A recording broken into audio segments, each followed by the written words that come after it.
He is feared, discreet, and little known to the general public.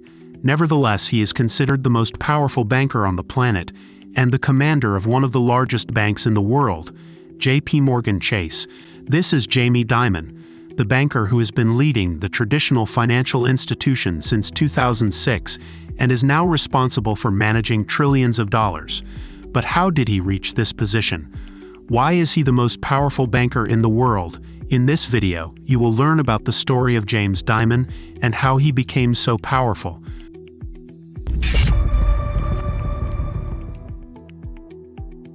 Born on March 13, 1956, now at 67, Dimon is a prestigious banker, but his trajectory began quite differently.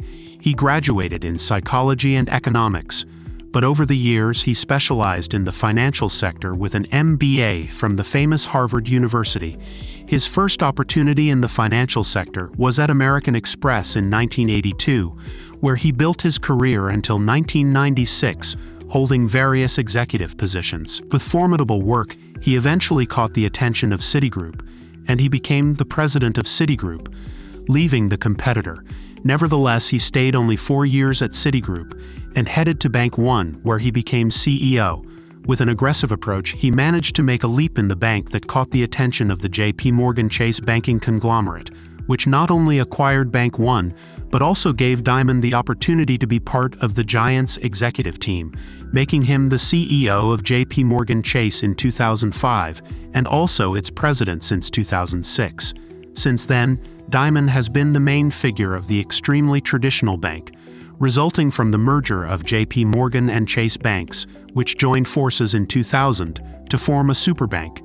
Interestingly, among the 5 major banks in the United States, JP Chase, Citibank, US Bank, Wells Fargo, and Bank of America, Dimon is the only one who has remained as CEO since his entry in 2006. From then until now, all other banks have changed leadership, and it is thanks to this lasting management that Dimon is seen as someone with extraordinary power, as one does not stay in such a high position for so long without having a lot of power and favorable results. It is no wonder that he controls over 3.7 trillion assets, which are under the custody of the bank.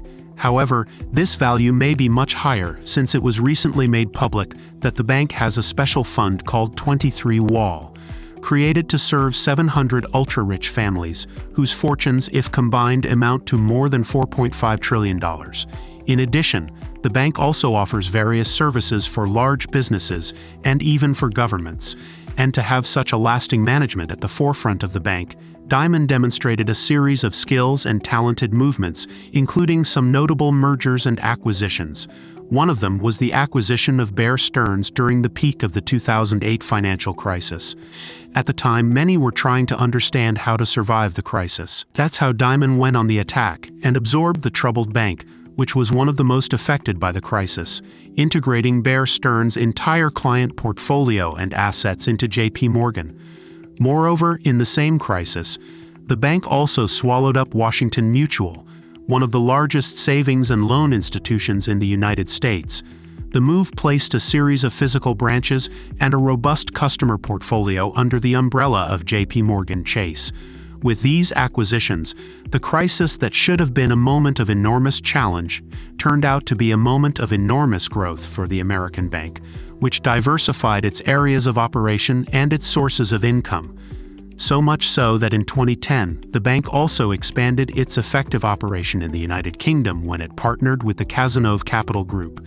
In total, in addition to the trillions under custody, the bank has operations in more than 60 countries with private banking services, asset management, commercial banking, investment banking, and serving differentiated clients such as sovereign funds and governments. But beyond expanding purely in the banking sector, one of Dimon's differentials was his ability to invest in developing sectors that provide enormous profits and increased wealth for the bank.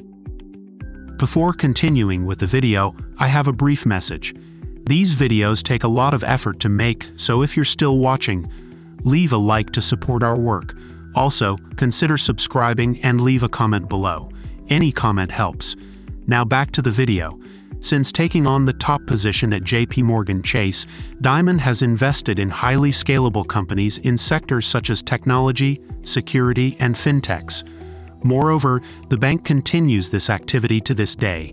In recent years, the bank has also heavily invested in companies adopting technologies such as blockchain, artificial intelligence, and data analysis, both as a simple investor and envisioning bets on companies that may eventually create solutions to improve the bank's services, such as data and, of course, the bank's money security. Indeed, the focus on continuous service improvement and security has been a hallmark of Dimon's management until now, showing his intense investment in improving customer experience and the bank's reliability, one of the characteristics that have increased the bank and Dimon's reputation. In addition to a bold stance in the banking market, Dimon's management style has been marked by a long-term vision with constant reinvestment of business profits into the business itself, whether to improve customer experience and at the same time the bank's reputation, or to acquire and invest in promising companies. In this way, over the years he has created new sources of income for the bank and gradually absorbed part of the technology from the acquired companies to become increasingly stronger and more competitive. In addition to technology companies and startups, JP Chase invests in companies in the energy, automotive, real estate, health, pharmaceutical, retail, and even entertainment and media sectors.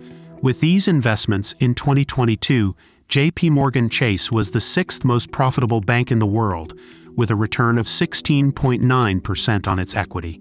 But beyond controlling enormous values, constantly being with authorities and some of the richest and most powerful people in the world, the banker today holds an enormous status that makes him considered the most powerful banker in the world. This is because, in addition to money under custody, he is also a leader in the banking sector who is frequently involved in discussions about the regulation of financial sectors, political discussions, and market predictions.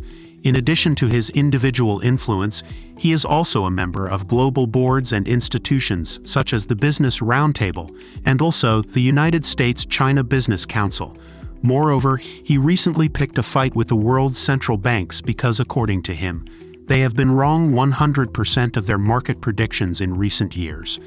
Now he works to understand the effects of the current crisis in the Middle East and make forecasts for the future, making him even more prominent in the global media, as everyone wants to know what the manager with trillions under custody thinks of doing from now on. And so the question remains, what will be the next step for the world's most powerful banker? Share with us your opinions. We also recommend you watch this video that is appearing on the screen, where we explain why Bill Gates is becoming the largest landowner in the United States. A hug, and until the next video.